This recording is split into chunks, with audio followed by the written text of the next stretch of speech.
The Holy Bible tells us that iron sharpens iron.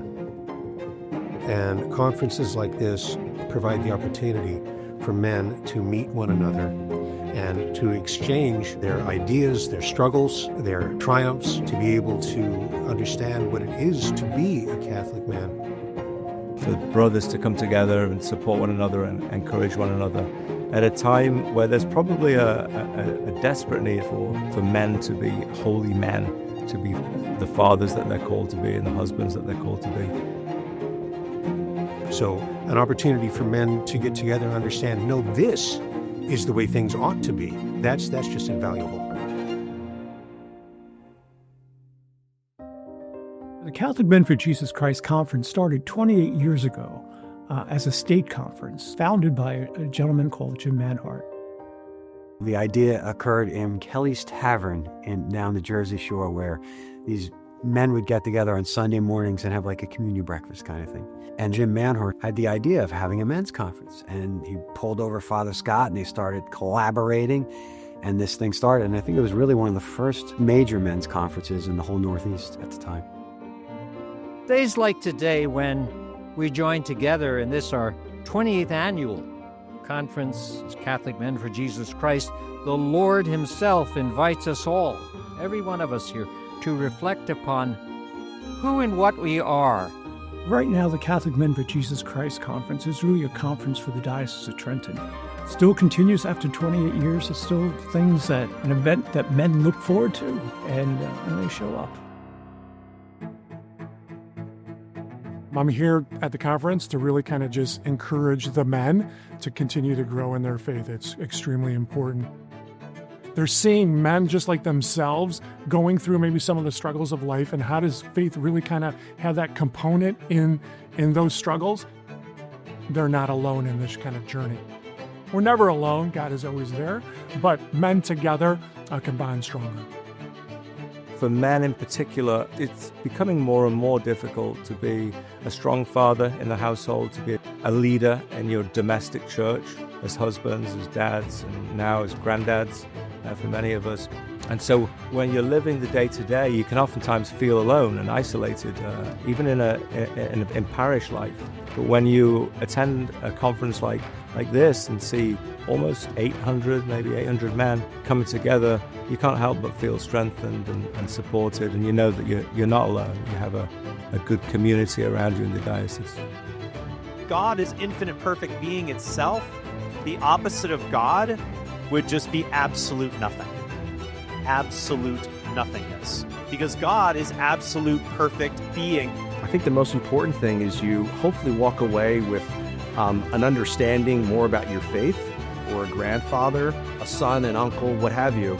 But it really is going to help you within your family, within your daily activities, and within your role as a man. You understand how that empowers you and what that really means to you. I had a family member of mine who was very sick, and that led me down this path. So I had a friend of mine who invited me to a Bible study. We were both going through something difficult within our families. So when he had asked me, he said, listen, I'm going to go to this Bible study. Would you like to come? It wasn't the first thing that I would have done. When I went to this Bible study, it literally changed my life. I went through something very difficult. I didn't really know what I was going through, and this transformation, I would say, for myself, that it allowed me to look at things differently. It allowed me to be closer to God and understand that I need a personal relationship with Jesus Christ.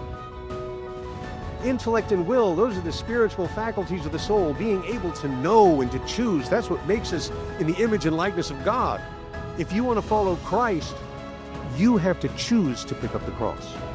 Take the emphasis off of I, what can I do, and put it on can. What can I do? And then you remember that Jesus said, with God, all things are possible. It's so important men get together because we don't do a good job of it. We don't come together in community, and it's critically important. We have to build each other up.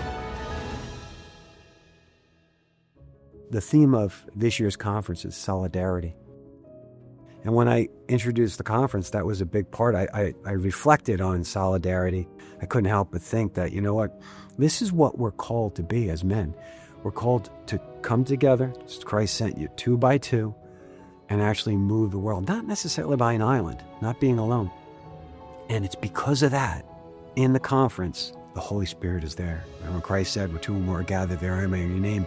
And I stand back there and I see the power of the Holy Spirit and the body of men coming together, which is why I believe Satan wants to keep us apart.